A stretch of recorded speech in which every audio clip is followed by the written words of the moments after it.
it's that time of year. It's shivering time.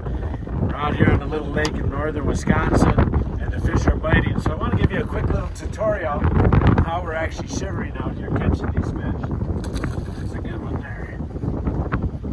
So we're fishing a little bit of structure here. I'm actually going around with my active target and just kind of picking out fish that are up on top of humps or down on the sides of breaks. But basically, if you're shivering out here, what you want to do is simply throw the shiver minnow out, hopefully casting towards some of them active target fish. Let it sink down to the bottom. And then a real common stroke to use is simply to snap your rod up and quickly return it to the start position.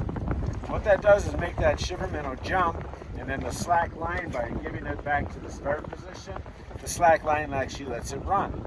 So you're hopping it, letting it run, hopping it, letting it run. Now what's interesting out here today is that simple stroke, which works almost everywhere, isn't working as good as actually what I've called in the past shivering.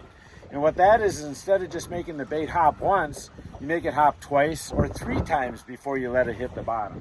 So what I'm doing there is I'm simply cracking it up, and just before I think it's going to hit the bottom, I pop it again, maybe a 3rd time, then plunk, I let it hit the bottom.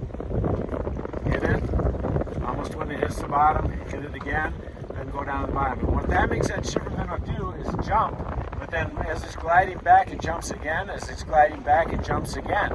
And sometimes it just takes that multiple jumping to get the fish interested. And then when you actually bring it down to the bottom, that's when you actually catch the fish.